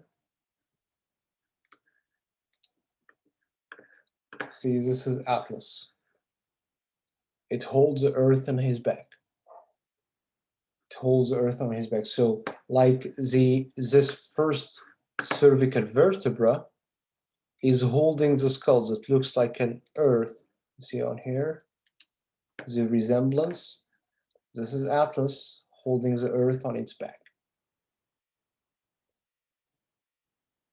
All right, and the Atlas that has the maps is holding the earth, so it's called Atlas as well. Does this make sense? Does this make sense?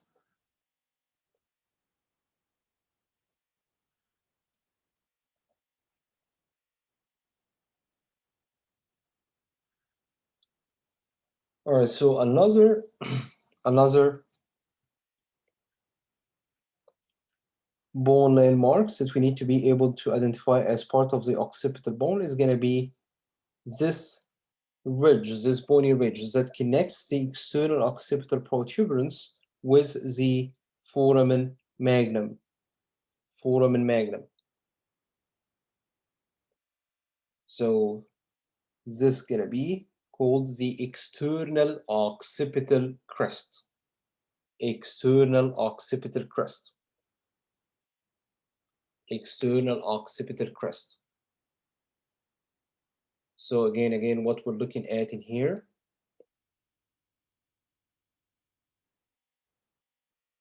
looking at foramen magnum, external occipital protuberance, external occipital crest. On both sides, we've got the occipital condyles, occipital condyles, occipital condyles. Again, what is articulating with the occipital condyles? What's articulating with the occipital condyles? Can you remind me, please?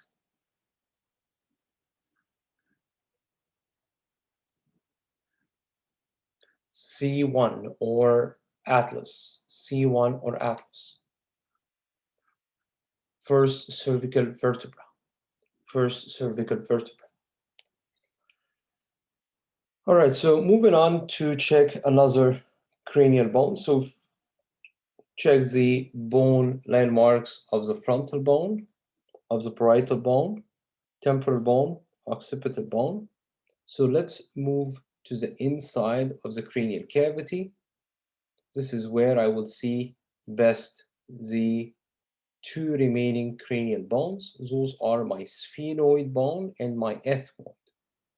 So looking at the sphenoid bone on here, it looks like a butterfly. See, it has two small wings on here. Two small wings.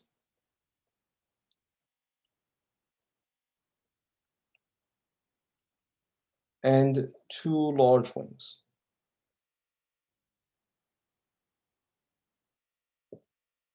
Two small wings, two large wings. And a body in between that has an elevation, depression, and another elevation. So what would we call this bone on here? This is my sphenoid bone. Sphenoid.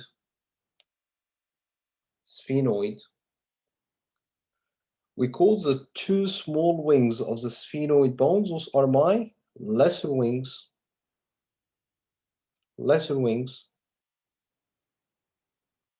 And the two large wings on here, those are my greater wings. This middle portion of the sphenoid bones, it is formed of an elevation, depression, and elevation here. This is called my sella turcica. Sella turcica. Sella turcica. Sella turcica is the site where I accommodate a gland pending down from the base of the brain.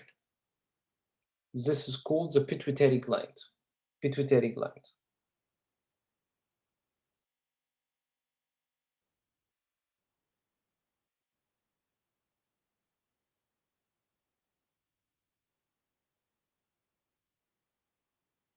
All right, Chloe, that's okay. Thank you for letting me know. All right, so again, we're looking here at sphenoid. It has two lesser wings, two greater wings, and in between I've got the sella turcica. And again, the sella turcica is gonna be the site for the where I would be keeping the pituitary gland, a gland pending down from the base of the brain. So let me show you here.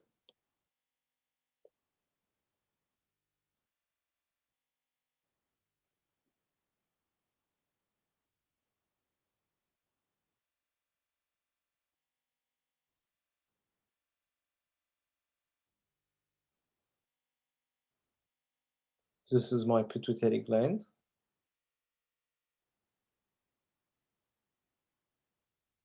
It's my pituitary gland. And here in this model, they've removed the sphenoid bone in order for them to expose the pituitary gland.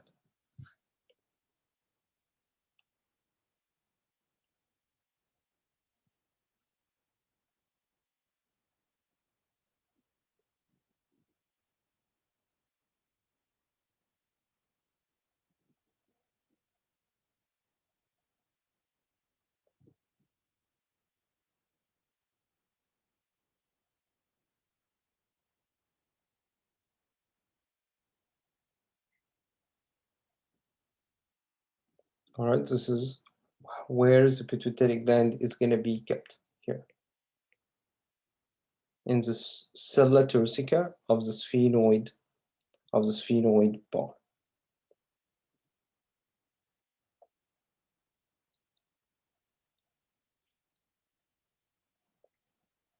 Let's have a look again at the sphenoid bone. See on here, you can see it best from inside of the cranial cavity. So I'm removing the cap of the skull on here. And this is my sphenoid bone. Again, the sphenoid bone is going to be formed of two small wings. We call those two small wings are my lesser wings. Two large wings on here, those are my greater wings.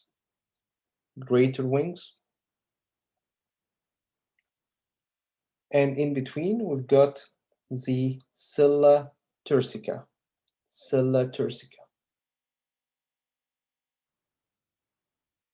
Lesser wings, greater wings, and sella turcica.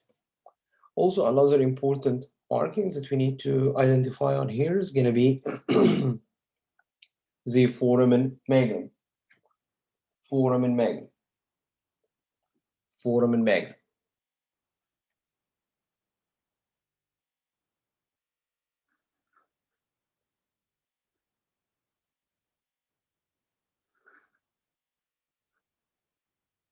Foramen magnum.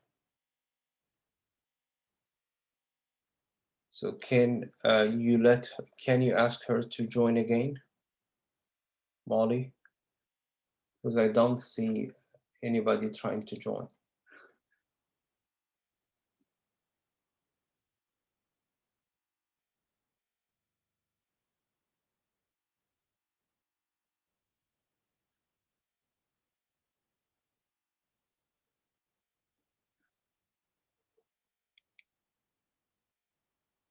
All right, so again, what we're looking at in here, we're looking at lesser wings, greater wings, and in between we've got the sella turcica. So again, what bone are we looking at in here? What is the name of the bone, of the whole bone on here? What is the name of the whole bone on here? This is my sphenoid bone. Sphenoid bone.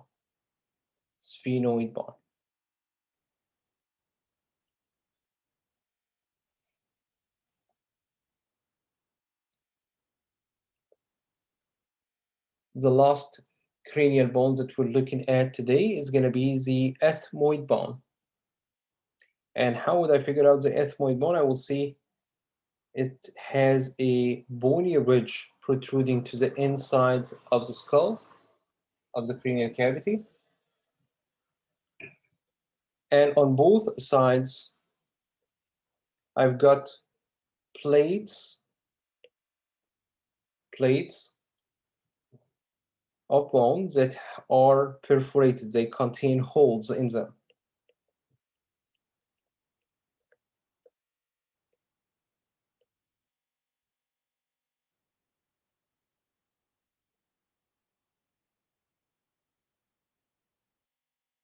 All right, so you're looking here at this ridge, this bony ridge. This is what we call the Crystagali. Crystagali is the point of attachment of the brain to the skull. Crystagali is the point of attachment of the brain to the skull. And you see on both sides of the Crystagali, I got two bony plate, a bony plate on each side. We call those are my cribriform plates. Cribriform plates. Those tiny little holes that you see on here, those are serving to conduct the nerve fibers coming up from your nasal cavity carrying the smell sensation. So you're looking here, those are the cribriform plates. And you see this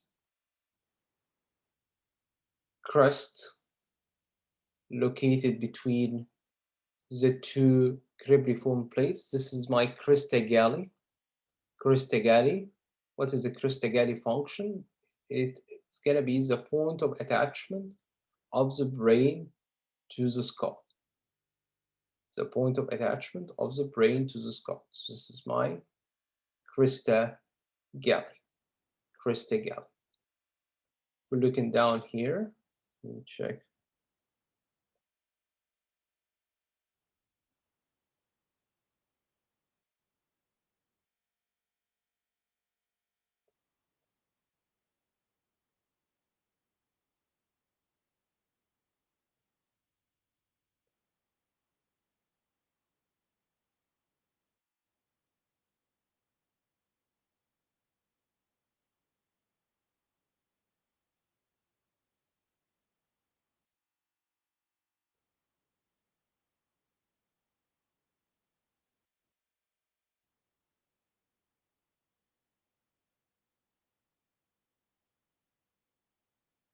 I want to show you the cribriform plates from inside.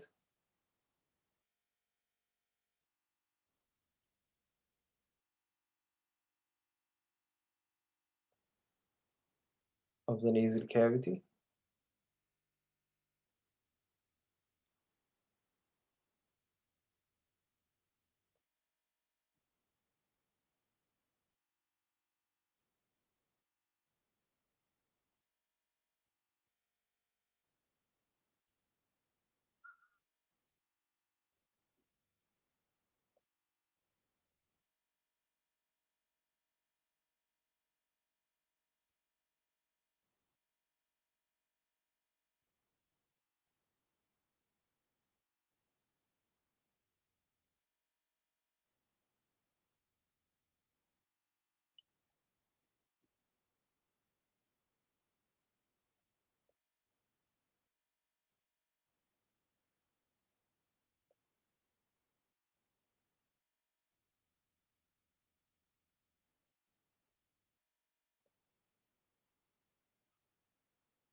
It's too complex, I can't reach here. So if we kept zooming in, see those here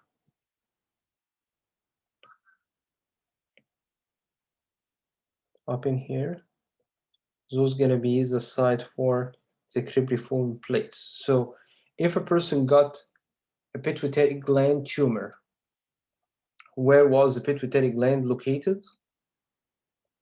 It's located inside the sella turcica of the sphenoid bone.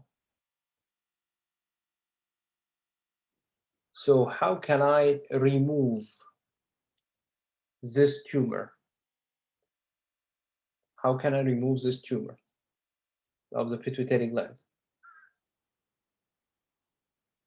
Rather than cutting the vault or the cap of the skull, pull the brain backwards to reach the pituitary gland. Instead, we pass from the nose. We break the cribriform plates of the ethmoid bone, and with the endoscope, we're going to be located inside the cranial cavity. And we're going to be reaching the pituitary gland located just posterior to the ethmoid bone inside the sella turcica, where the endoscope is going to be applying suction and cuts the tumor. It sucks and cuts the tumor. So again, how would I reach the pituitary gland tumor? I would be passing up from the nasal cavity. I will break the cribriform plates, will break them. So that's why after surgery, the patient will have problem with smell, because I've broken down the bony plates through which the nerve fibers carrying the smell sensation. All right, so again, what did we mention so far? We've discussed the frontal bone, two main bone markings that we need to identify, supraorbital foramen and the glabella. We've seen the parietal bones, and we don't have any markings that we need to identify in the parietal bone. We've seen the temporal bone. We have many markings that we need to identify in here. 3 processes. First of them, it's the mastoid process, then the styloid process, zygomatic process, and the external auditory mediators. Those are 4 markings that we need to identify from a side view of the temporal bone. Remember, when I look at the inferior aspect of the base of the skull, what I can see on here as part of the temporal bone, can see this rounded tunnel. This is the carotid canal. And I see the space located between the temporal bone and the occipital bone. This is my jugular foramen. We did also study the different landmarks related to different landmarks that are related to the occipital bone.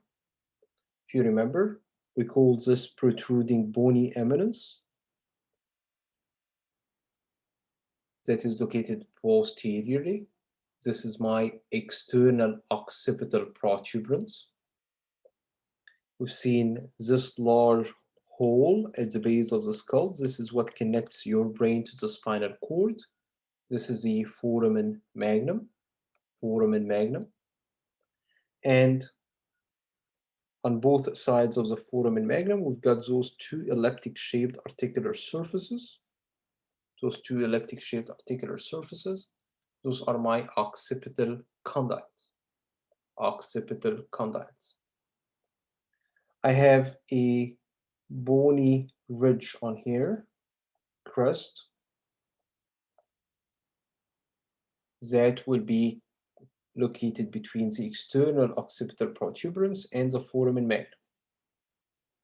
So we call this as my external occipital crest.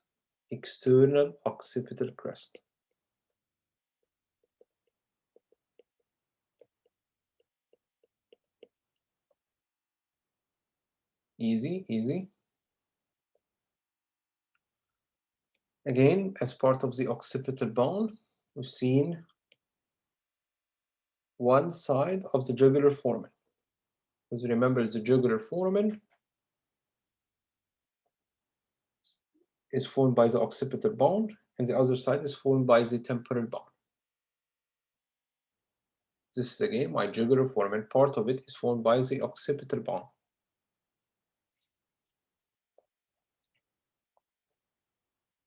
We've seen on the inside, you can see the part of it on the outside as well. See on here, on the just located anterior to the temporal bone, just located anterior to the temporal bone. You can see here the greater wings of the sphenoid bone. This looks like a butterfly. So we can see on here, this sphenoid bone is formed of two lesser wings, two greater wings, and in between we've got here the sella turcica. If you remember, what was the function of the sella turcica? It's going to be the site where you keep a gland pending down from the brain. This is what we call the pituitary gland. Pituitary gland. All right. Yeah, all right, Chloe. So we're looking here at a oval-shaped foramen, an oval-shaped foramen. Oval-shaped foramen. So I'm just repeating here.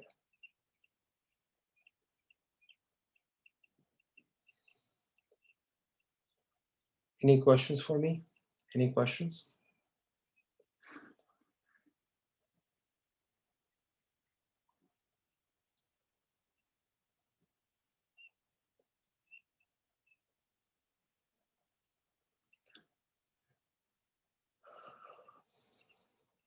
All right, thank you so much for making it to the meeting today. You can again check the review video recordings that have been posted under Unit 1. I highly recommend it. You can also check the slides,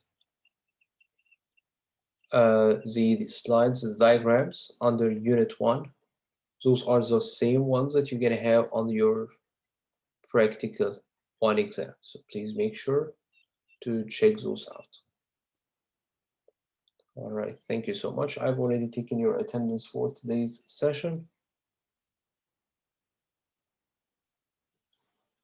And so have a good rest of your day and have a good week.